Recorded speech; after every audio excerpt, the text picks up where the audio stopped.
Hello everyone, how are you? I hope you're doing well. Welcome and welcome back to our channel. If this is the first time you're here, welcome to the family.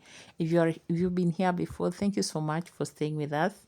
And please remember to watch the video up to the end. Subscribe, like, and share. Today, I'm going to share with you a meal that we take as a family, just an idea of what you can also have as a family. Though I'm sure most of you have tried this, especially if you are from Kenya.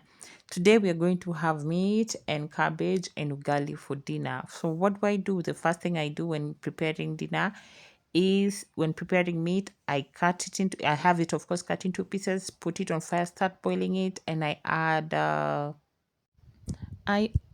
onions and garlic. So I have my meat boiling until it's almost tender. That's when I put my water for garlic. Wait until it boils, then I start cooking it slowly.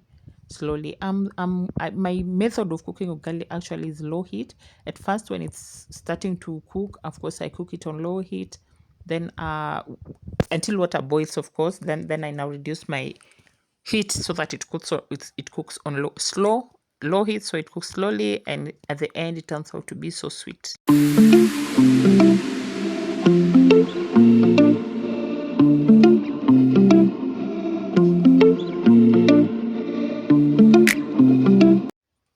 At this point, my water is already boiled. I've added unga, of course, simultaneously, and I'm just ensuring that my ugali or unga in water or whatever the components, it's only unga and flour and water, are well mixed so that you don't have those fat particles that just make ugali not taste as it should be.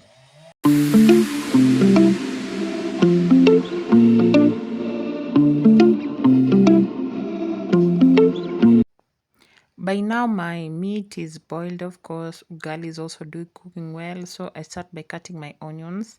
Again, of course, the initial ones, of course, I've cooked, so they cannot be seen. But when you boil your meat with onions, it just the taste stays there for long, and you can even when you get a piece of it before you fry, you'll of course get the taste. I also get to cut my tomatoes, but for me, I blend my tomatoes and add them to the meat, and I find that when I blend, the soup becomes thicker without me having to add cornstarch.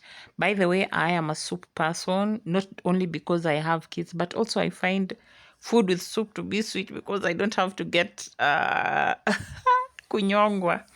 After I finish cutting my onions and tomatoes, I pour out the broth. This broth is the one that I'll use in blending my onions. Also, broth is also good if you are a person who likes fasting. If you're cutting weight, you break your fasts with broth. And you can also use the broth to make other stews. Like if you're making beans, kamande, other cereals, I usually use the broth to make the soup. I also use broth maybe when I'm making vegetables and I need soup for kids. That's when I also use the broth. So after I've poured out the broth, I still leave my meat until it's well cooked, well dry. I mean, then I add my tomatoes, I add the onions, and then I stir them again until I ensure that they are dry. Notice that my meat has a lot of bones. I think the sweetness of every meat is bones, and so bones, meat, and soup. I then once I ensure that it's all dry, I add my blended tomatoes. So that's blended tomatoes. I'll only put around 2 bowls. I know someone will say, "Oh, that's a lot of soup," but it's not a lot of soup. Remember, I'll have to pour like almost a bowl again for the kids because they need soup for the food. And then I also serve everyone. I'm a soup partaker of soup, so I'll also take soup. I also do not add a lot of spices on the food. The only thing I may add maybe some little turmeric and Royco cubes. I don't know if you have kids. Do you have spices on your food, or how do you make it so that this food is tasty? But I am sure someone will say it will be tastier if it had other spices like tandoori, cumin, and all those. Do you have spices on your kids' food, especially if you are eating from one pot, or how do you do it?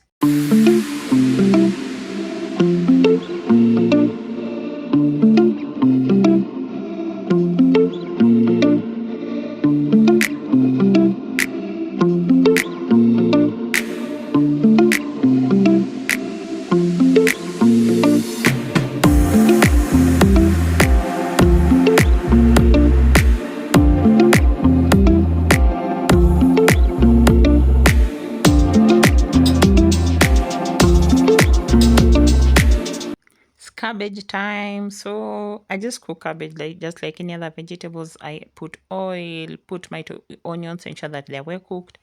Put some tomatoes because I don't like my cabbage white at all. Then I add my cabbage. So my pots are small. I still use the still use the old fashioned aluminium, the old fashioned pots. I think I don't know why, but I've never found a reason to buy new pots. I feel I should be mindful consumer. I cannot throw away these pots. I think I will only buy new ones once this I'm done working on these ones. It's not like that I don't like myself, but hey, I need to be mindful of what I consume and how I consume.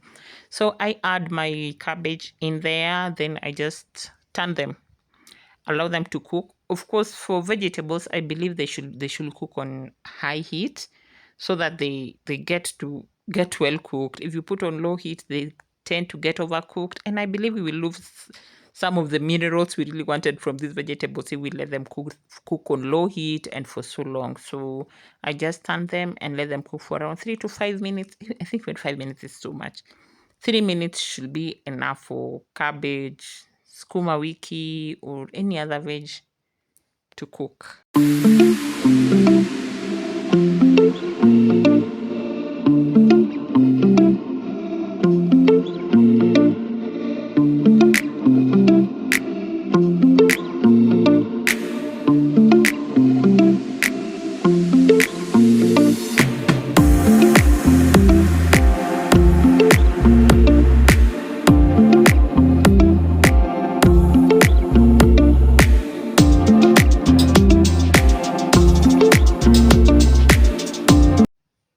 Once I am sure that I've mixed my vegetable and the tomatoes, the onions and everything, I cover them for I think 2 minutes, 2 to 3 minutes. You can see my meat is doing so well there. Our soup is sufficient.